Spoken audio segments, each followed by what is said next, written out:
Y tú hablas, Sandra, y a mí me salen asteriscos, preguntas, signos de admiración. Y yo sí quiero hacerte una pregunta y es, Por ataques en ese momento al que era alcalde, que era el alcalde Petro, que hoy es presidente. Para mí ese momento fue un momento de quiebre. Me gusta ser referente y que las personas digan, si ella lo hizo, yo lo puedo hacer. Para este capítulo invitamos a una de las personas más técnicas y cercanas al desarrollo energético colombiano, pero terminamos entrevistando a alguien que solo deja una pregunta en el aire, y es ¿a qué horas hizo todo esto?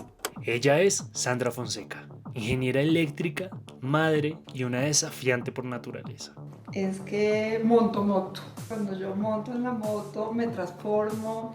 Aparte de eso, tal vez no lo he mencionado, yo en ese momento yo tenía una hija, porque tuve la oportunidad de hacer 2 másteres al tiempo. Y yo cogí mis maletas, mi hija, y me... A partir de su experiencia en la CREC, la presidencia del Grupo de Energía de Bogotá y de Asoenergía, y en su próximo paso como senadora, recorreremos el desarrollo de la industria energética del siglo XXI. En ese momento estaba el proceso de privatizaciones, de transformación del sector. El contexto del gas natural en Eso fue el Colombia. año 2000, donde el gas se veía como algo que dañaba el negocio. Algunas de sus variantes. Venezuela ha sido un tema políticamente mal manejado. Los retos del liderazgo frente al Grupo de Energía de Bogotá. Y un poco me dejé consumir, ¿sabes? Pues para mí fue una experiencia, yo la llamaría... Y el nuevo capítulo desde el cual aportará la industria a través de la construcción legislativa. En el Congreso yo siento que en otras épocas hubo líderes energéticos, pero en este momento no. Esto es Enercast. Las opiniones expresadas en Enercast son a título personal y no representan la posición de las empresas u organizaciones en las que trabajan sus participantes. Sandra, bienvenidísima. Es un honor tenerte aquí para hablar del sector, para hablar del país, para hablar de las ideas que te mueven y bueno, y sobre todo en un momento en el que estás iniciando un nuevo capítulo en tu carrera como candidata al Senado. Más adelante vamos a conocer todos los detalles, esperamos que nos cuentes de verdad todo, qué está pasando, cómo fue ese cambio y qué esperamos de Sandra en el futuro. Bienvenida, felices realmente de tenerte acá. Y este podcast lo queremos iniciar un poquito diferente, porque si vienes de energía, queremos saber quién es Sandra fuera de la vida laboral. Sabemos que tu hoja de vida, tu experiencia profesional es increíble, pero cuéntanos un poquito más de ti, qué te gusta, qué te motiva. Bueno, primero las saludo, estoy también muy feliz de estar acá, las felicito, me encanta este proyecto y sigan adelante y espero en unos años volver aquí a hablar con ustedes y contarles más experiencias. Pero bueno, la pregunta, Sandra, tengo 58 años, aunque no lo parezca. Ay, no lo parece. No parece. Digamos, no me siento sino joven, llena de energía y vitalidad. Soy abuela, soy mamá, tengo 2 gatos que amo con todo mi corazón y algo que estoy haciendo hace 10 años que me llena el corazón es que monto moto. Tengo una moto BM 700 y cuando yo monto en la moto me transformo, me encanta, me siento libre, me siento feliz y es algo que quiero hacer hasta que esté muy viejita. Eso les cuento. Espectacular, porque ahorita antes de arrancar hablábamos que siempre nos vemos en la vida profesional, en el trabajo, hablando de generalmente problemas del sector, de oportunidades, pero nunca vemos esa parte de las personas y me parece increíble lo que nos cuentas de que te encanten las motos. Pero ¿sabes qué más me gusta? Cuando voy de paseo, por ejemplo, en los pueblos, he hecho un recorrido por Colombia, he hecho varios viajes y a veces llevo en la moto y me bajo en alguna tiendita de un pueblo, me quito el casco, sudada, porque pues uno llega embarrado, sudado, y de pronto hay una chica ahí o una mujer, una señora y se quedan mirándome y me preguntan y yo siento que ellas piensan que si yo puedo, ellas pueden.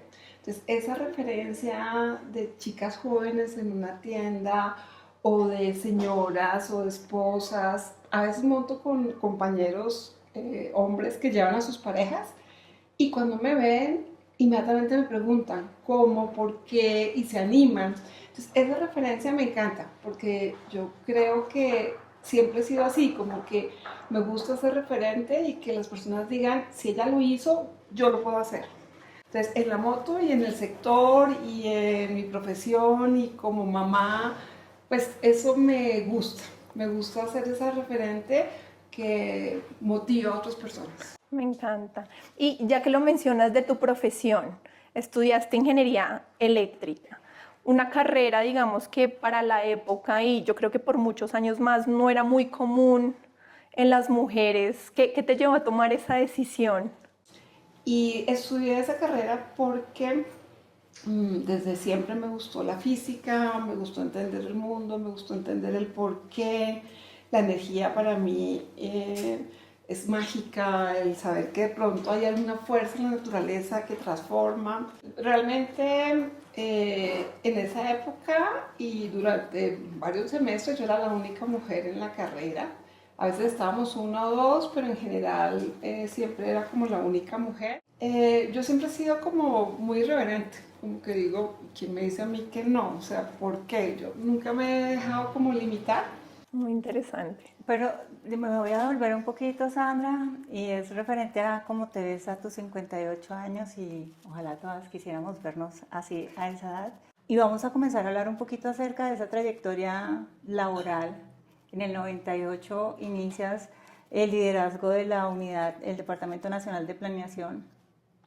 Y en ese contexto, con la responsabilidad de orientar las políticas de desarrollo e inversión del país, ¿cómo se vive ese momento en el sector cuando estaba realmente ese boom de la transformación del sector? ¿Cómo lo viviste? ¿Qué recuerdas? Para mí ese momento fue un momento de quiebre, porque en ese momento cuando yo entré al DNP, al Departamento Nacional de Planeación, yo cambié un poco el sentido de mi profesión, porque hasta ese momento yo había estado como ingeniera rasa de campo, yo había ido a un campo petrolero a hacer mantenimiento y había estado ya con botas, con casco, también había estado en obras de redes, haciendo interventoría, o sea, yo era ingeniera rasa de campo, de bajar breakers, de hacer con tornillos, tuercas, que me gustó. Y en ese momento de la vida, más o menos en el año 1997, decidí que quería entender no solo la ingeniería, sino la economía detrás de la ingeniería. Entonces, se me presentó la oportunidad de entrar al Departamento Nacional de Planeación. A mí me pareció fantástico, porque ahí encontré el mundo de la inversión, de los proyectos, de la función pública, de ser una trabajadora, digamos, del Estado. Y ahí también, en ese mismo periodo, entré a hacer una maestría en economía. Entonces, como que se me unieron los mundos. Ahí fue muy interesante porque en ese momento estaba el proceso de privatizaciones, de transformación del sector, y entré en el grupo que conformó el gobierno en ese momento, que era Ministerio de Minas, Hacienda, Planeación, para estructurar los proyectos de participación privada, que fue cuando se privatizó Isagen, cuando se privatizó TEPSA, cuando se privatizó lo que se llamaba antes parte de EPSA Pacífico.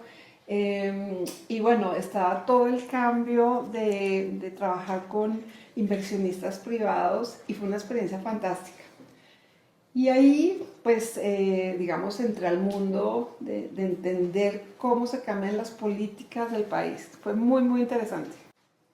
Ahí arrancas, pasas a ser experta comisionada de la CREC.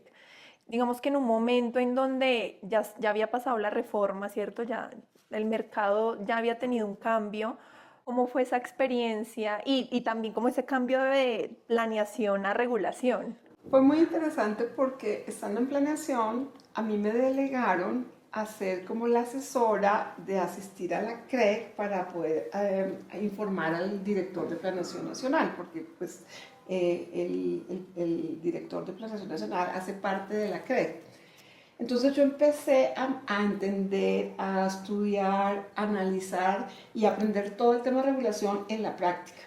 Y ahí estuve tal vez 3 años y me fascinó el tema. Y antes de llegar a la CREC, yo me fui 2 años a Inglaterra con una beca que Planación da. Y entonces yo me fui a hacer una maestría en estudios energéticos, como a tener la teoría y todo el análisis, digamos, intelectual de lo que yo estaba practicando en términos de regulación. Y también, digamos, tuve la oportunidad de hacer 2 másteres al tiempo. Hice el de estudios energéticos y hice un MBA industrial, aprovechando el tiempo como si no tuviera más que hacer. ¿Y a qué hora Es tuviste hijos? impresionante. Yo sí quiero saber. Y aparte de eso, tal vez no lo he mencionado, yo en ese momento yo tenía una hija, porque en la universidad yo tuve una hija, fui mamá soltera, que también fue algo, digamos, diferente para la época. Y yo cogí mis maletas, mi hija, y me fui a Inglaterra. Qué Y fue una nota, experiencia Sandra. de 2 años maravillosa. Cuando regresé, regresé a Planación porque, digamos, hace parte de responder a esa responsabilidad.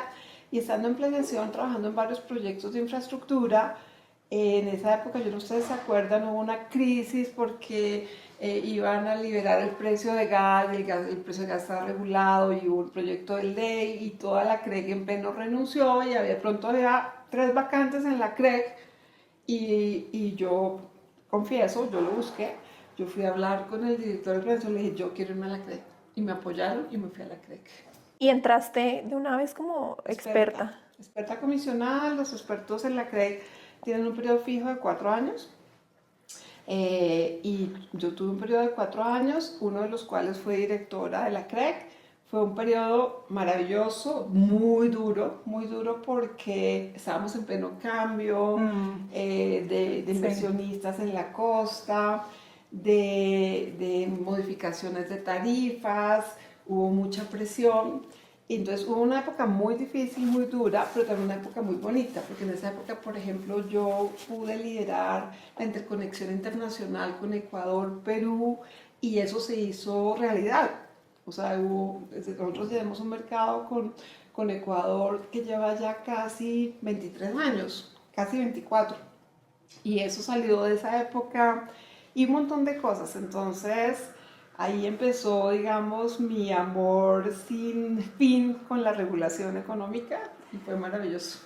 Qué nota, Sandra. Bueno, y mencionas hace un momento un episodio del gas natural y viendo en retrospectiva, Sandra, ¿por qué consideras que el sector energético, digamos que avanzó tanto en profundidad, en sofisticación, y el gas natural se quedó con menos cambios? ¿O sientes que es una percepción? No, yo creo que es una percepción. Yo pienso que en general todos los servicios públicos, electricidad, gas, un poco GLP, pero los demás servicios sí tuvieron una transformación gigantesca desde el 94 con la ley hasta el, digamos, 2000.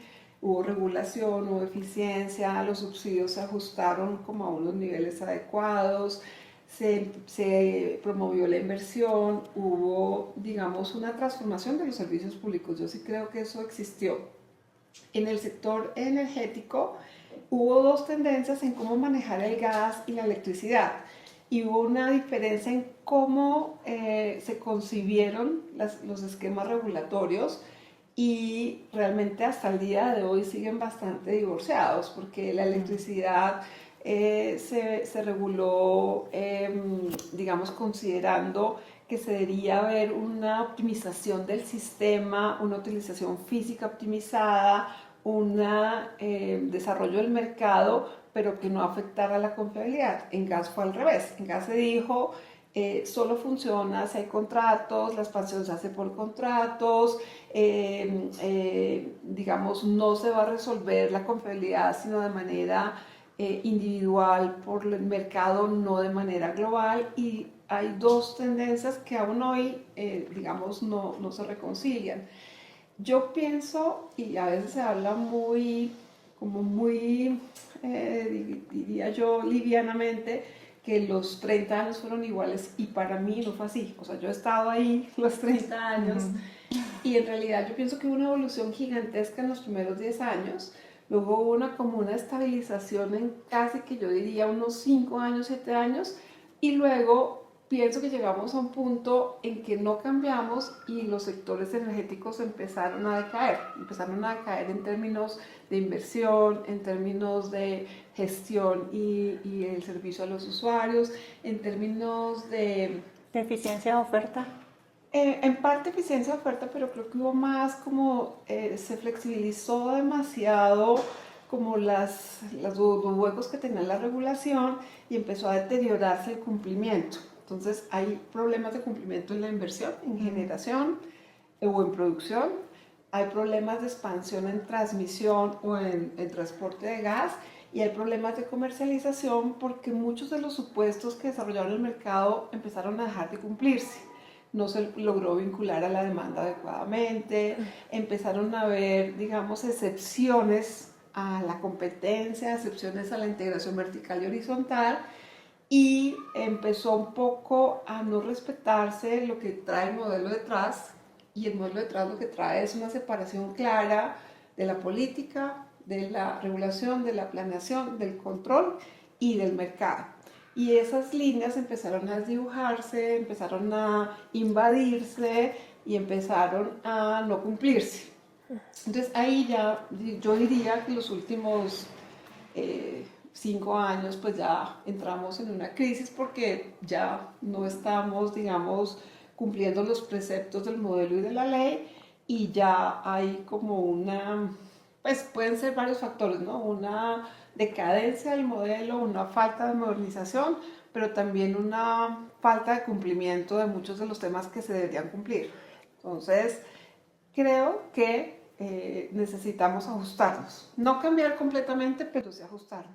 Pero entonces, digamos, en conclusión, desde tu punto de vista, el mercado de gas sí tuvo una evolución correcta, digámoslo así. Claro, el mercado de gas fue impresionante porque piensa que cuando se empezó el desarrollo de gas, no había interconexión de gas. Hoy en día hay interconexión de gas, hay una red de gasoductos que nos conecta en los dos sistemas, aún con no plenamente un intercambio total que nos conecta con el mercado internacional, pero además tenemos un desarrollo de gas impresionante. O sea, nosotros tuvimos una época dorada de crecimiento de gas, de pasar de 1 millón de usuarios, 2, 3, 5, a llegar a 13 millones de usuarios.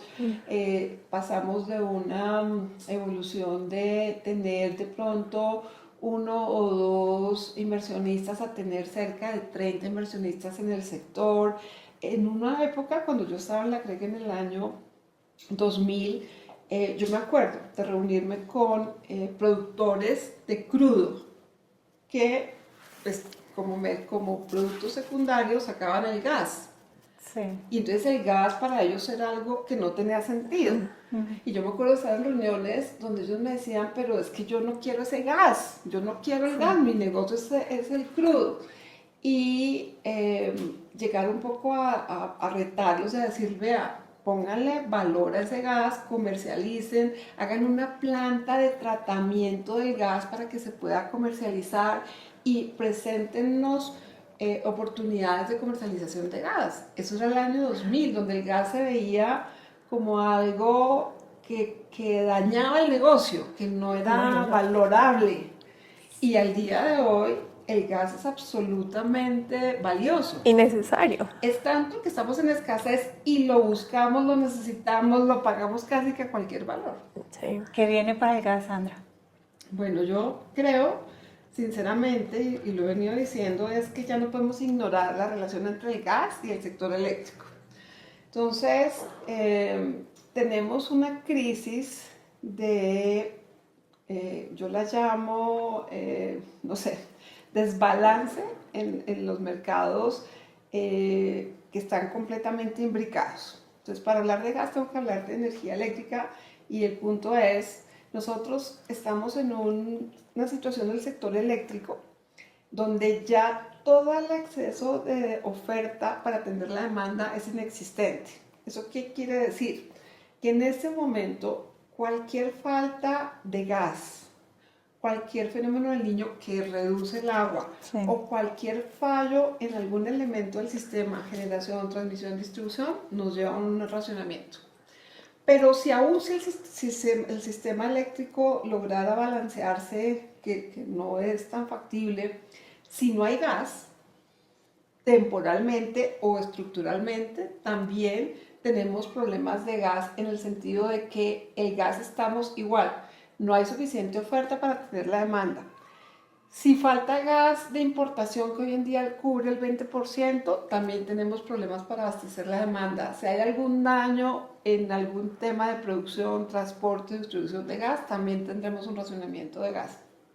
Para decirlo de otra manera, una falla en el sector eléctrico va a hacer que nos exija más gas, y al exigir más gas, como hay desbalance de gas, va a haber racionamiento de gas. Es posible que en los próximos años tengamos simultáneamente un racionamiento eléctrico y un racionamiento de gas. ¿De qué depende? Bastante de complejo. que se junte el niño, una falla en algún elemento de los sistemas, los dos, o un cambio, por ejemplo, en la demanda que nos lleve a que el sistema se desbalancee. Lo que pasa es que hay que entender que el sistema cambió. Yo a veces cuando doy estas discusiones creo que las personas aún están en un esquema de hace 10, 15 años donde pensaban, por ejemplo, que el sector eléctrico se puede abastecer solo con hidroelectricidad. Eso ya no existe. Hoy en día el sector eléctrico con solo hidroelectricidad no se abastece, siempre necesitamos el gas.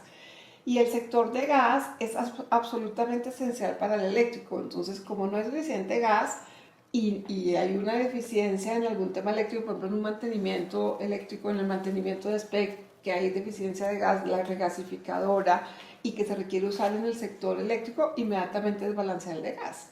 Entonces, aún en temas coyunturales, pero en temas estructurales también tenemos problemas de gas. Entonces, solo para resumir, ¿qué pasa en gas? En gas también vamos a tener un racionamiento de gas. Hoy hay un déficit estructural que se refleja en que atendemos menor demanda. O sea, no tenemos un desabastecimiento horario de gas, pero sí tenemos menor demanda abastecida de gas, que se ha ido a otros combustibles, se ha ido a otros países. Pero como tampoco es fácil aportar más gas en los próximos años de manera, digamos, estructural, pues también vamos a tener un déficit de gas y eso, digamos que lo que al final termina pasando es que el sector de gas, el mercado de gas se está reduciendo. Va a sobrevivir, pero se está reduciendo. Y es una tristeza porque nos ha costado mucho esfuerzo desarrollar el mercado de gas. Y reducirlo pues implica pues, menor posibilidad de crecimiento y implica mayores costos, porque cuando tienes menor demanda, automáticamente las tarifas suben. Van a subir. Retomemos un poquito ese camino profesional y fuiste profesora, entendemos de la misma universidad que te graduaste y ya nos contaste que inicias siendo ingeniera pura, pasas al mercado, entras a la regulación, ¿qué se siente haber vivido desde la experiencia, crear regulación y después trasladarlo a enseñárselo a los estudiantes? Y además en un mundo que pues, la regulación se mueve muy rápido, ¿qué sentiste? ¿Cómo fue esa experiencia? A mí me encanta enseñar y me encanta retar a las personas a que entiendan lo que hay detrás de la superficie. ¿Cierto? Tú coges el periódico y ves hoy o ayer, el presidente debate y dice que es importante desarrollar el mercado de gas interno. ¿Qué significa eso? Porque no hay gas, ¿cierto? ¿Qué significa eso? Y hice la cuenta la semana pasada, 16 proyectos de regasificadoras, ¿cierto? Sí. 16. Y puede que aparezca otra. Cuando yo doy clases, trato de que los alumnos entiendan lo intrínseco que está detrás de las cosas para que tengan criterio. Entonces, a mí me gusta mucho enseñar porque yo lo que enseño es a tener criterio, a no comer entero lo que te dicen o lo que quieren hacer creer como en los relatos que a veces se mueven, ¿cierto? Entonces, cuando tú entiendes que eso no puede ser así, te pongo un ejemplo. No tenemos tarifas de transporte de gas. Ya llevan 14 años. Sacaron unas medidas, las modificaron, sacaron una resolución, la recurrieron y entonces la discusión es la demanda. Es que las tarifas incluyeron el 100% de la demanda proyectada Y la gente a veces dice, terrible, ¿cómo así que el 100% es una demanda proyectada? Y entonces la demanda dice, pues claro, porque hay faltante de gas, yo no puedo decir que no hay demanda, tengo que incluir toda la demanda proyectada. Pero tú vas y miras los gasoductos y están algunos desocupados. Entonces tú dices, ¿cómo concilio eso? Hay que entender todo lo que está detrás para poder conciliarlo y hay que ir al fondo. Yo siempre digo que el diablo está en los detalles. Es una frase que me encanta. Y tú hablas, Sandra, y a mí me salen asteriscos, preguntas, signos de admiración. Y yo sí quiero hacerte una pregunta y es, bueno, hablas de regasificadoras. Si va a haber regasificadora en Buenaventura, esa es una pregunta que tengo. La otra, hablamos de interconexión de gas. Y sabemos que en su momento hubo interconexión con Venezuela y muchos en el pasado se habló de interconexión con Perú.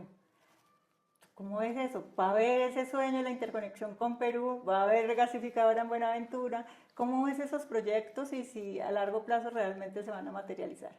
Yo creo que sí, un poco lo que estaba tratando de decir cuando hablo de enseñar y cuando, por ejemplo, doy una conferencia, cuando hablo de ese tema con la gente que me gusta, es porque hay que entender lo que hay detrás de las cosas. Entonces, en ese momento en temas de gas, claro es que no nos podemos abastecer con el gas que está disponible, digamos, para comercializar, porque pues si tenemos gas enterrado, recursos que se deben volver reservas. Pero eso es otro tema. Pero sabemos que para atender la demanda estamos importando y estamos usando cerca del 20% para atender la demanda, que no es suficiente. No es suficiente porque la oferta se cayó un 17% el último año. Parte de la demanda industrial se fue, casi un 30%, y aún así estamos importando el 20%. Entonces es obvio que necesitamos más gas. El gas que se espera costa afuera, que dicen que va a estar en el 2030, probablemente con todas las consultas, seguramente se va a demorar 2, 3, 4, 5 años más. Claramente necesitamos importar gas. El gas puede venir de Venezuela a través del gasoducto o a través de regasificadoras o los dos. Entonces, salgamos de Venezuela. Venezuela ha sido un tema políticamente mal manejado. Lo cierto es que hay un gasoducto y que el gasoducto tiene una capacidad gigante de 500 millones de pies cúbicos día. Es cierto que durante muchos años exportamos gas y es cierto que hay un contrato vigente y es cierto que lo podemos importar.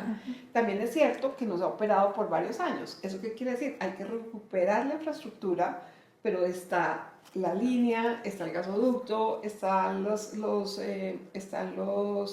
compresoras, así que es un tema de hacer la inversión que se necesita para recuperarla. O sea, el tema técnico se resuelve. Y es recuperable porque yo en algún momento escuché que ya ese tubo no servía para nada. Suponte que no sirve. Se quita un pedazo, se pone más compresión, o sea, está el derecho de vía, está digamos, la línea. Yo creo que es recuperable porque es que eso técnicamente es correr un marrano, que es lo que se dice que se mete dentro del tubo. Si el tubo tiene dañada la integridad, se cambian los pedazos que hay que cambiar. Suponte que se cambie todo, que es tema de inversión. Suponte que hay que poner compresión porque hay que ponerla, se pone. Pero es un proyecto que no requiere licencia ambiental, que no requiere licencia social, que simplemente es ajustar la inversión, más o menos, ¿cierto? Sí. Entonces, el tubo para mí no es problema, el tubo es un tema de inversión, de tiempo y de recuperación. Que no hay gas en Venezuela o si hay gas en Venezuela. Entonces, ese es otro tema que hay que resolver.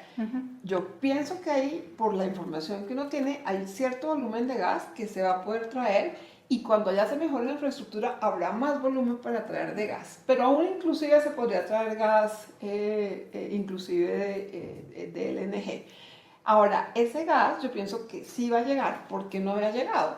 Porque teníamos una restricción legal con control de activos en la FAC con Estados Unidos. Eso ya se levantó la semana pasada, ya hubo una resolución de la FAC diciendo que se pueden hacer inversiones en hidrocarburos y en gas. Entonces es un tema de tiempo y costos que yo creo que de aquí a 2 años está funcionando el gasoducto, con cierto volumen de gas que va a equilibrar. Entonces, pienso que el gas de Venezuela va a venir y creo que si sea un monto pequeño nos va a ayudar a balancear el mercado. También creo que va a haber regasificadoras. ¿Cuáles? Entonces, el Pacífico, sí. Lo que pasa es que la que está en el Pacífico no es la que nos imaginamos hace 5, 10 o 15 años. No es una regasificadora grande, es una regasificadora pequeñita, de 60 millones de pies cúbicos día, que además no tiene tubo y que va a venir en camiones, que probablemente, yo no creo, sinceramente, con disculpas del productor, llegue este año, llegará de pronto con retraso. Eso ayuda a balancear un poquito el sistema, pero es muy poca cantidad. Entonces habrá que hacer otras regasificadoras. Hay varias en camino, como les digo, conté en el Caribe más o menos 14 la semana pasada. Unas con mayor posibilidad de desarrollo no, pero yo creo que hay por lo menos 2 que van a entrar. ¿Cuáles? Yo diría que pronto una en La Guajira, sea la que tiene, digamos, TGI con Ocol Ecopetrol, sea una o 2 pequeñas de las que están en alguno de los puertos, e inclusive por parte de Ecopetrol también la que acaban de contratar con Puerto Brisa. ¿Cuál es el problema? Yo sí no les creo al cronograma. Al cronograma sí, que van a estar el primero, segundo, tercer semestre del 2027. Yo pienso que van a llegar, pero van a llegar un poquito más tarde. Entonces, vamos a tener, yo pienso que unos 2 o 3 años de desbalance del sistema de gas. Y por eso tal vez ustedes me han escuchado presionar mucho a Ecopetrol de que tiene que poner gas en el mercado, porque al final es el único que puede liberar un poco de gas y ponerlo en el mercado e irnos llevando poco a poco a un esquema de balance de oferta, pero que afecta a los precios. Bueno, qué bien. Vamos a ver esos cronogramas, Sandra, a ver si se cumplen o no. Bueno, Sandra, y llegamos al 2013. Asumes la presidencia del Grupo de Energía de Bogotá, en un momento particularmente intenso para la compañía y para el sector. Más allá de la energía, el grupo tuvo movimientos estratégicos en gas a través de TGI, incluyendo expansión por Perú, transporte de gas por la Amazonía y algunas decisiones complejas en torno a sus movimientos accionarios y a su control estratégico de la compañía.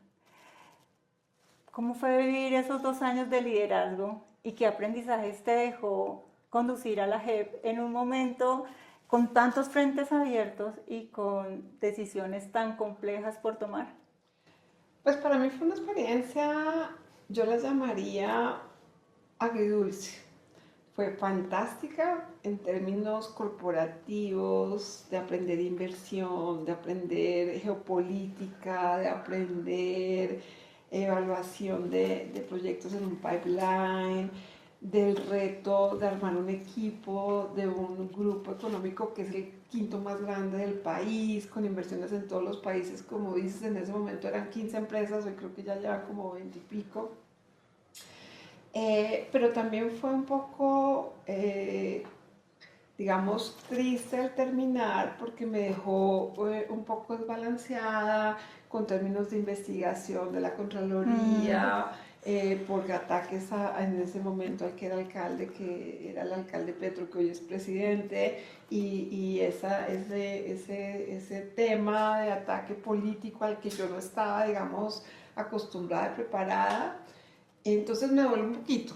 Yo cuando salí de la comisión llegué a ser, por cuestiones de la vida, consultora, maravilloso, lo disfruté. Quien dice que ser consultora independiente es malo, para mí fue fantástico.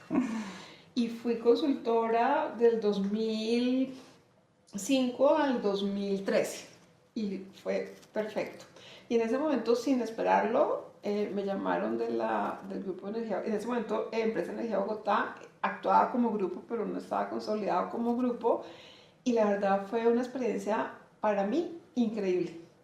Yo creo que fue una experiencia que me construyó profesionalmente de manera impresionante. La experiencia que yo adquirí ahí, el relacionamiento, las decisiones, la visión global, fue absolutamente maravillosa. Además porque me permitió evaluar muchos mercados de Latinoamérica.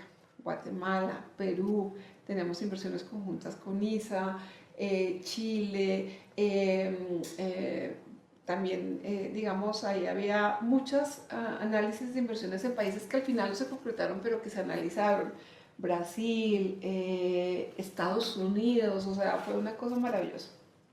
Pero como les digo, pues al terminar un poco intempestivamente esa experiencia, Tuve un periodo en que volví a la consultoría, me costó mucho recuperar la consultoría y sí me costó casi 2 o 3 años de recuperarla y volver a hacerla hasta que la cerré en el 2020, pero fue un periodo de aprendizaje personal, muy duro porque pues fue una época en la que recibí muchos ataques, digamos, de la gestión que había hecho, pero por temas políticos, y un poco me dejé consumir, ¿sabes? El primero y el segundo año me dediqué día y noche a defenderme, a hacer defensa, a los abogados, los análisis económicos, hasta que un día dije, no puedo, no puedo seguir así, no puedo gastar mi vida en eso.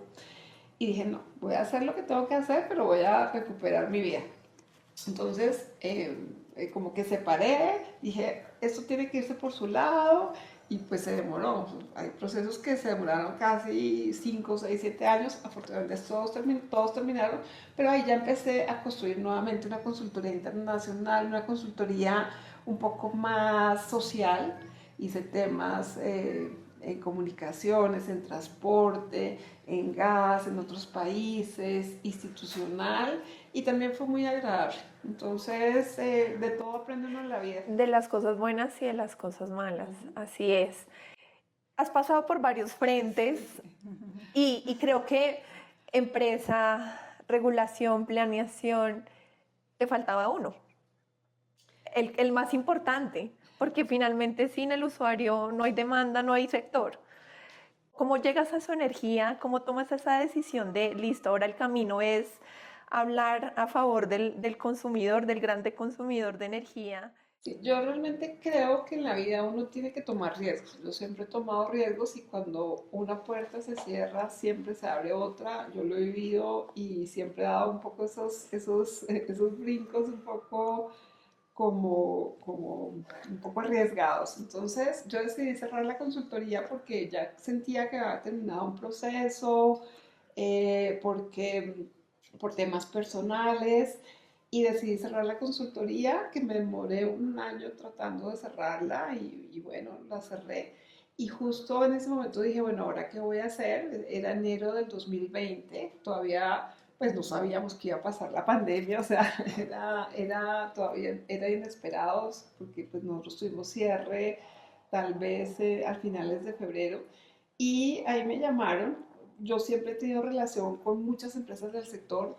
Yo pienso que yo he trabajado como en casi con todas las empresas, o en consultoría, o en relaciones, o en regulación, o en planeación, bueno. Y en ese momento me llamaron y me dijeron, vea, nos gustaría tener a alguien muy, muy técnico en Asoenergía. Yo había participado en muchos de los congresos de Asoenergía como digamos, panelista, pero pues nunca había pensado dirigir un gremio. De hecho, me parecía difícil dirigir un gremio. Sin embargo, pues yo pienso que la vida le trae unas oportunidades. Y yo siempre he sido muy abierta a las cosas que me llegan. Entonces, en enero me ofrecieron una su energía, yo acababa de cerrar la empresa y dije, bueno, vamos a empezar. Y yo empecé el 1 de febrero, y el 20 nos mandaron a la casa, pandemia, cerrado todo. Pero, pues yo pienso que fue maravilloso, porque de todas maneras, todo el trabajo gremial y en este espacio de su energía, donde trabajaba con los grandes industriales del país, que están en todas las regiones, pues, y con el desarrollo de la virtualidad, pues fue perfecto. Yo soy una de las pocas personas que puedo decir, o no sé si pocas, pero pues de lo que yo he escuchado, que yo me disfruté el encerramiento de la pandemia, y fue para mí maravilloso. Fue un tiempo de trabajar delicioso, de crecimiento personal, de disfrute individual. Para mí fue un crecimiento personal y profesional maravilloso. Y duré básicamente 5 años, 10 meses en Energía, hasta diciembre del año pasado. 5 años. 5 años, Bastante. casi 6, y me siento orgullosa porque, como tú dices, estuve en campo, estuve en planeación, estuve en regulación, estuve en oferta, en inversiones, estuve en consultoría, con políticas de Estado, con políticas empresariales, con due diligence, con tecnología. Entonces, cuando me hablaron de la energía y de la demanda, pues fue como natural también y dije, "Es muy chévere porque aquí puedo como aterrizar todo lo que he aprendido". Y yo pienso y me siento como satisfecha de esa época, me siento como contenta. Pienso que logré poner como una agenda, logré como traspasar ciertas barreras, logré que se escuchara, logré que hubiera una interacción y como una igualdad de posiciones entre la demanda y la oferta. Y a su energía es maravilloso porque tiene electricidad, gas, combustible, carbón, GLP, demanda industrial de todo tipo. Y yo siempre lo dije, yo siento que al defender la demanda no regulada, automáticamente defendía toda la demanda, porque los Claro, incentivos son alineados. claro. Sí. Entonces fue, para mí, fue súper satisfactorio. Y fíjate que pues siempre ha habido esta discusión de el costo y digamos que yo también que viví, y creo que Mile también que ha vivido el lado de la demanda, siempre ha sido muy difícil y sobre todo la compra de energía, la compra de gas natural para la industria en un mercado muy estrecho, poca liquidez, digamos, de ese paso de a su energía y desde tu visión de mercado, ¿qué nos falta en Colombia para que la demanda tenga muchas más opciones de compra, ¿cierto? Porque una cosa es, listo, optimicemos el precio, pero también busquemos estas formas diferentes de comprar los energéticos y más aún con lo que ya nos contabas, muy cerca de potenciales déficit o no, muy cerca no, ya sabiendo que tenemos un déficit energético y también de gas. Yo pienso que eso tiene que ver un poco con la decadencia que estábamos hablando, ¿cierto? Yo pienso que la estructura de la ley da la posibilidad de desarrollar los mercados y de desarrollar la demanda, pero siento que la regulación y la política ha sido muy tímida para hacerlo y la oferta vio la amenaza y entonces empezó a cerrar caminos, empezó a poner barreras y empezó, digamos, a cerrarse el espacio para la demanda.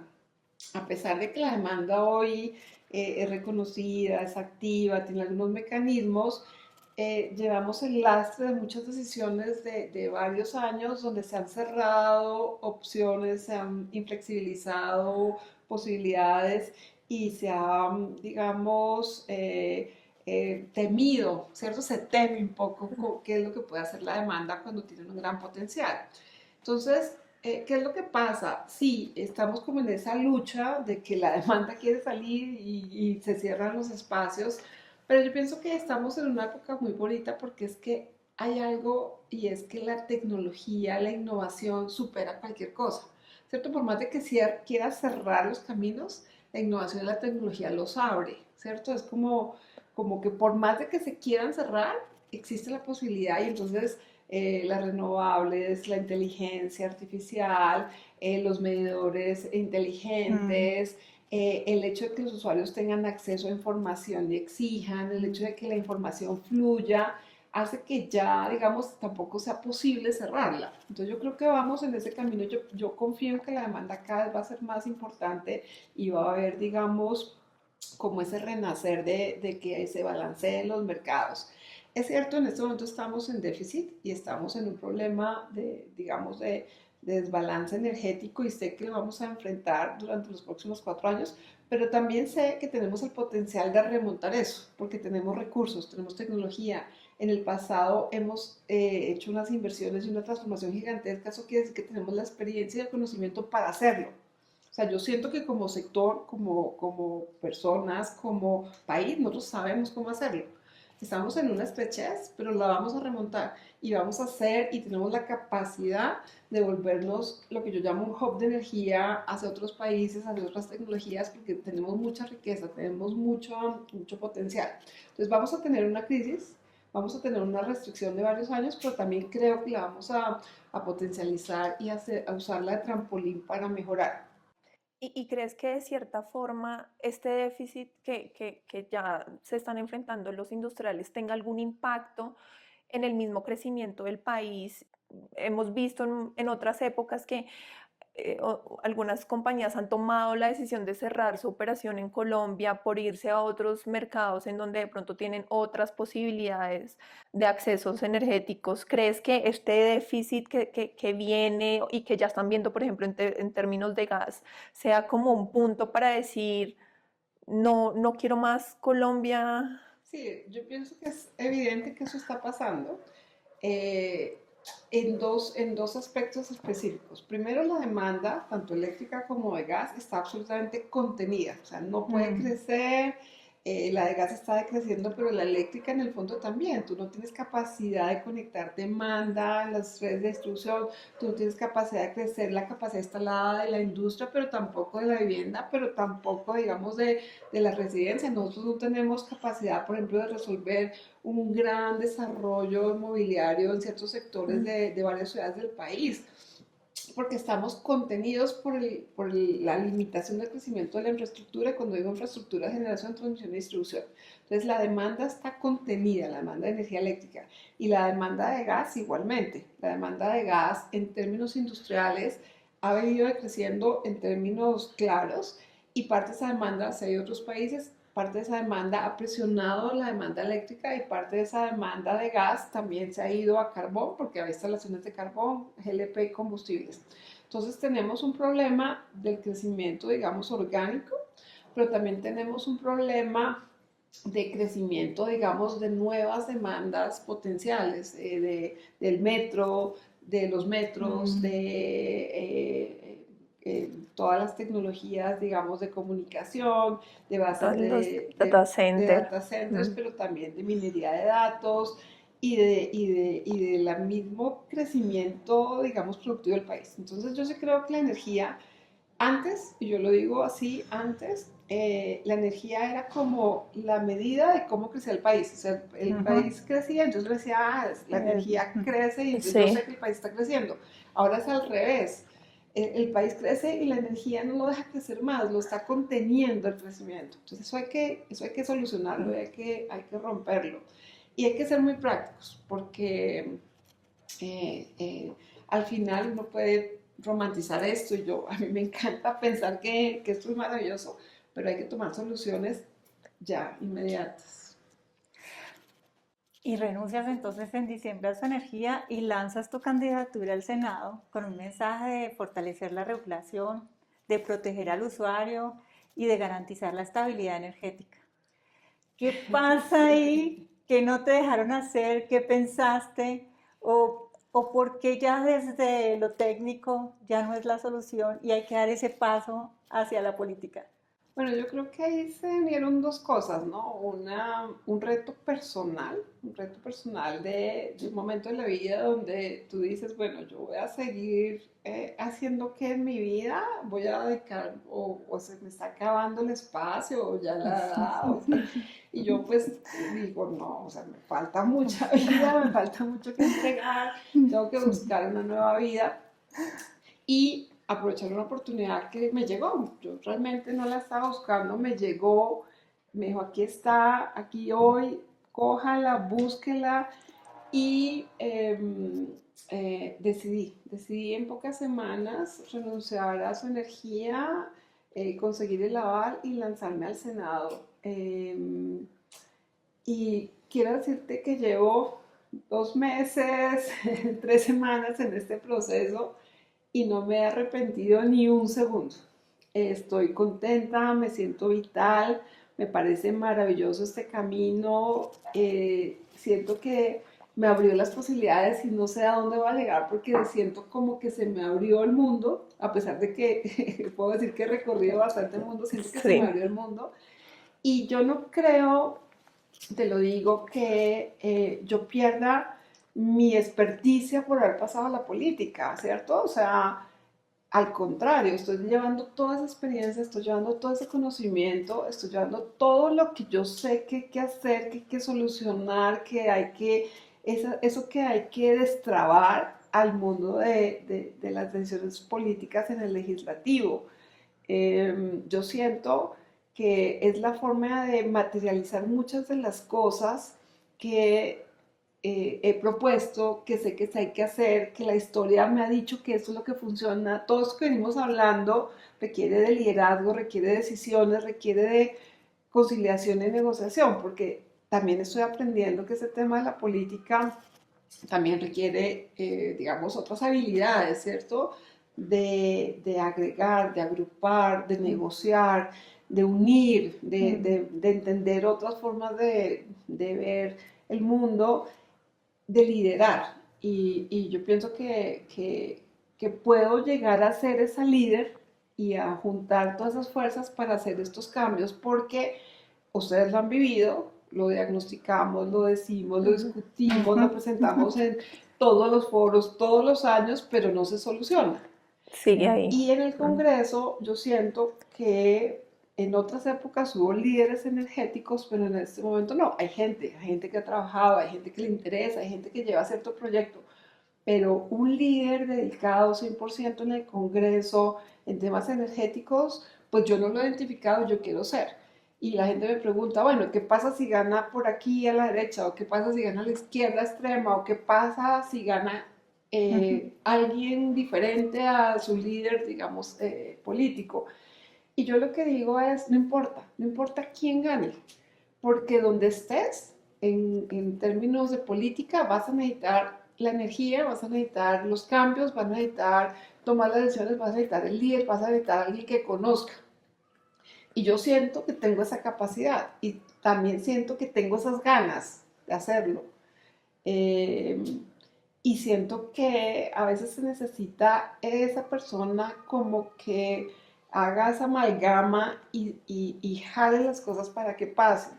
Yo quiero creer que yo puedo hacerlo y me gusta pensar que puedo hacerlo. Entonces, aquí estoy, totalmente jugada, totalmente, pues, disfrutando también este proceso. En un sector tan técnico y de pronto a veces tan conservador, ¿cómo ha recibido el sector esa noticia? Yo pienso que sorpresa total, o sea, lo que yo he recibido es sorpresa, o sea, sorpresa. Mucha gente me dice, pero ¿cómo tomó esa decisión? Mucha gente me ha felicitado, me dice, qué valiente. Otros me dicen, pero usted sabe que usted puede perder, pero usted renunció a todo. Mucha sorpresa. Yo pienso que también he recibido mucho reconocimiento como por una decisión y una valentía. También hay personas que son escépticas y me dicen que estoy un poco perdiendo el tiempo. Pero miren, cuando yo tomé esta decisión, yo la tomé porque es que yo soy la que lo estoy haciendo. Yo soy la que me pongo mis metas, yo soy la que me pongo mis límites, yo soy la que decido cuáles son mis valores y cómo los aplico. Y nadie va a vivir la vida por mí. Yo soy la que vivo mi vida. Y yo soy la que estoy haciendo las cosas. O sea, muchas personas me dicen que yo soy, digamos que digamos que cómo me expongo tanto, ¿cierto? Y yo lo que digo es, en la vida uno tiene que ser generoso, generoso con la información, generoso con el tiempo, generoso con los objetivos, y eso siempre se te devuelve, eso siempre lo recibes. O sea, yo creo que el conocimiento es para compartirlo, creo que la vida es para vivirla. Y claro, a veces uno se equivoca y a veces, digamos, tiene bajones. Yo los he tenido, como ya les conté.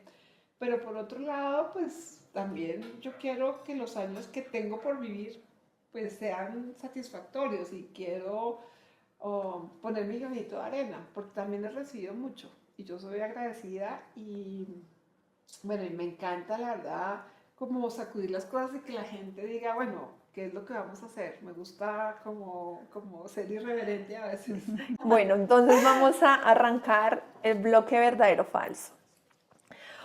Hoy el mayor riesgo del sistema eléctrico no es técnico, sino institucional.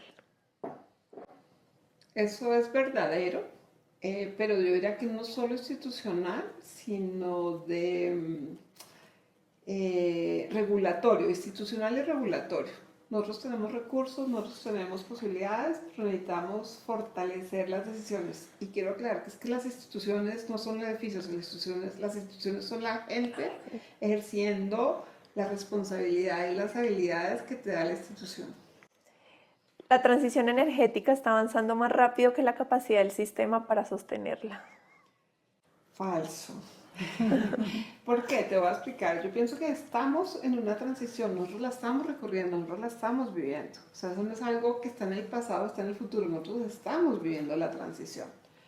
Y yo lo que creo es que la transición debería ir más rápido y al contrario está lenta porque no estamos aprovechando los recursos y la tecnología que tenemos. Pienso que podríamos ir más rápido en el sentido de que si tomáramos decisiones más oportunas, fluiría más. Pero la estamos transitando. Para mí la transición es un tránsito y estamos inmersos. O sea, nosotros estamos en el río, nosotros estamos en el flujo. Lo que pasa es que tenemos barreras que nos trancan. Hay que destrancarlas para seguir fluyendo. Esa es como la imagen. Bien. Se están tomando decisiones energéticas pensando más en el corto plazo político que a largo plazo técnico. Eso es verdadero porque en realidad las decisiones que se están tomando hoy en día y en los últimos años están respondiendo simplemente a unas situaciones de escasez, de falta de recursos, pero no se está pensando en el largo plazo. La regulación energética suele reaccionar a crisis en lugar de anticiparlas. Yo pienso que la regulación es muy poderosa. La regulación es una herramienta magnífica, pero como todas las herramientas puede funcionar si lo usas bien o puede funcionar mal si no la utilizas, porque no es que ni siquiera la utilices mal, es que no la utilizas. Entonces lo que yo pienso es que tenemos que entender el valor y usarla como herramienta. Perfecto. La demanda industrial ha sido históricamente subestimada en la planeación energética. Eso es verdadero. Yo pienso que la demanda industrial no se conoce suficientemente. Como les dije, pienso que está limitada, que está contenida, que podría crecer mucho más de lo que crece y creo que no se le han dado las oportunidades de crecer. Perfecto. Bueno, Sandra, y vamos con nuestras dos últimas preguntas. Si pudieras describir toda tu experiencia en el sector con una canción, ¿cuál sería? Bueno, a mí se me viene a la cabeza una canción, yo me acuerdo cuando estaba en la CREC y había toda esta presión por tomar decisiones y un ministro muy chistoso nos llevó a un concierto y una cantante empezó a cantar una canción que a mí siempre se me quedó en la vida y es esa canción que dice quizás, quizás, yo siempre te pregunto y tú no sé. Y siempre me respondes quizás, quizás, quizás. Bueno, Sandra, yo te voy a mostrar una foto y tú me vas a decir lo primero que se te ocurra. Esa foto es una foto poderosa. Esa foto es en la presidencia de la empresa Energía de Bogotá y es una foto muy poderosa porque la capacidad de acción que hay en una de las empresas más grandes del país es increíble. Y yo pienso que alguien cuando yo estaba ahí me dijo, usted se da cuenta que usted es la primera ingeniera de la empresa que llega a la presidencia. Y eso para los ingenieros y para la gente de la empresa fue impactante, porque hay muchas personas que trabajan en el grupo y nadie se imaginaba que alguien de adentro pudiera llegar. Y esa sensación me da en ese instante. La vimos y la escogimos porque realmente nos pareció poderosa, Sandra. Sí, poderosa, muy bonita y se nota, digamos, como ese poder que creo que recorrimos durante toda la entrevista. Y no queda más sino agradecerte este espacio. Realmente para nosotros nos llena de felicidad tener una persona como tú, mujer, un gran ejemplo, una carrera impresionante, llena de conocimientos y pues no queda más sino decir que mucha suerte en este reto que tienes. Muchísimas gracias, me siento muy contenta, me han traído muy buenos recuerdos, ha sido un recorrido maravilloso. Yo pienso que en este momento de la vida siento que estoy como recogiendo, como cosechando, como todas esas experiencias. Este paso a la política, como les digo, me ha enriquecido, me ha vitalizado y más allá de hacer campaña, yo pienso que he aprendido muchas cosas. Venía ahora pensando en el tema de la experiencia de la campaña y lo que he aprendido es que hay personas que quieren trabajar, que se preocupan por problemas, hay jóvenes, hay mujeres, hay personas de diferentes características y he encontrado una riqueza como intelectual, como social, como práctica, fuera, digamos, del sector, que es muy bonita. Y eso, pues, también me ha enriquecido mucho. Entonces, bueno, voten que la democracia es muy importante en Colombia.